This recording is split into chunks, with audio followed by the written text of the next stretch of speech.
Bonjour et bienvenue pour notre tour d'horizon économique, géopolitique et boursier. Nous sommes le mercredi 20 mai.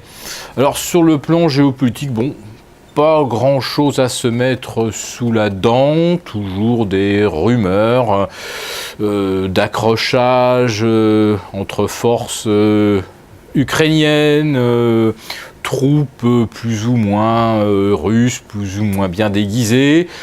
Toujours des batailles furieuses au nord-est de l'Irak, et puis toujours des bombardements sur le Yémen. Bref, la planète est en paix, business as usual, et le baril de pétrole a rechuté brutalement mardi de plus de 3,5% vers 57,50 $. Alors, on peut se dire qu'il y a dans cette chute une part d'explication avec la hausse du dollar. Il y a toujours une relation symétrique et inverse avec le prix du pétrole. Mais enfin, si le dollar a repris 1,5% face à l'euro, il n'a quand même pas repris 3,5%.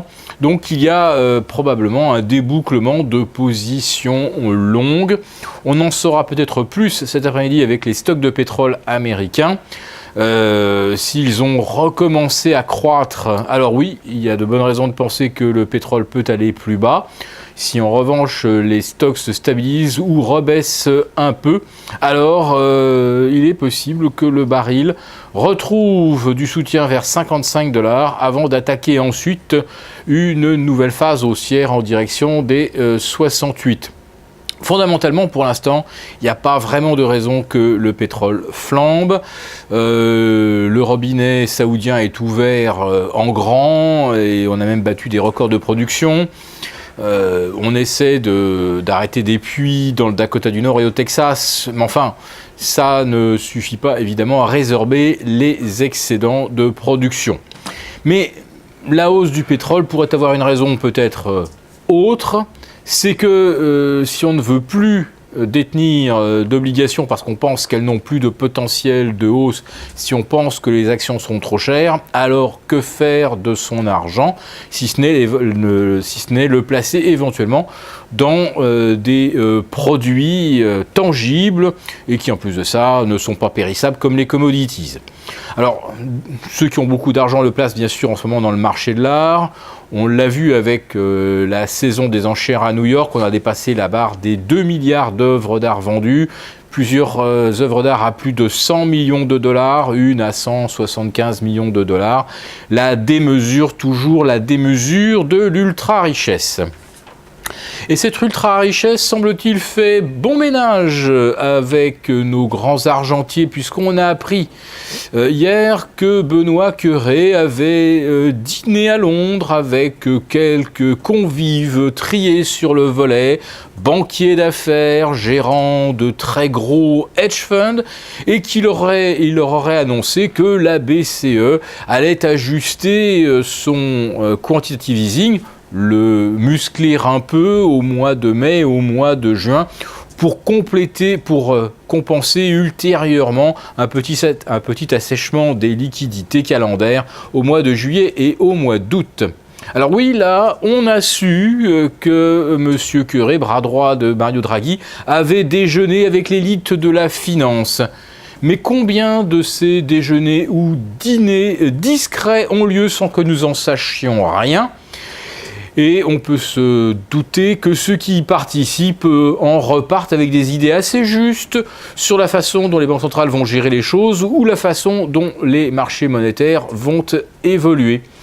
Donc oui, il y a bien une finance pour la super élite et puis il y a le reste qui essaie de se débrouiller avec. On a appris, puisqu'on parlait de Londres, que les prix de l'immobilier avaient flambé de 12,5% au mois d'avril en rythme annuel.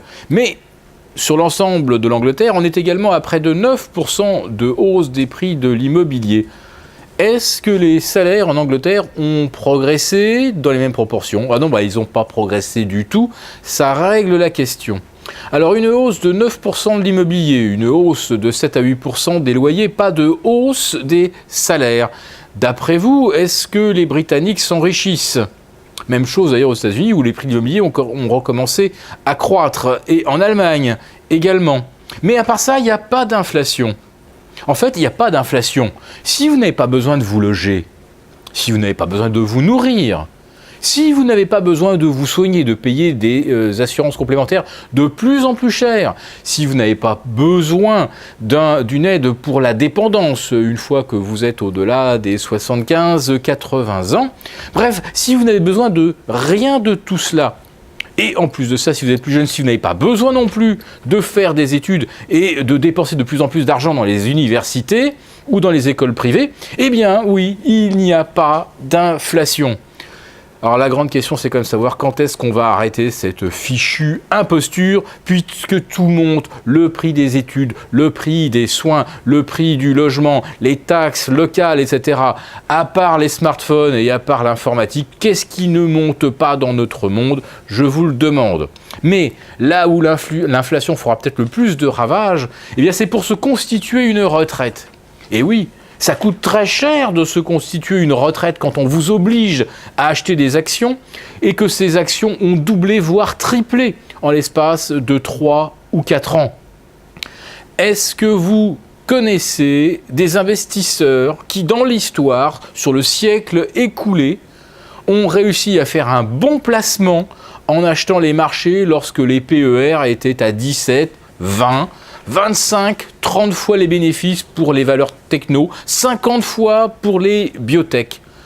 Avez-vous jamais vu qui que ce soit payer aussi cher pour se constituer une retraite avec aussi peu d'espoir de faire des plus-values à moyen terme?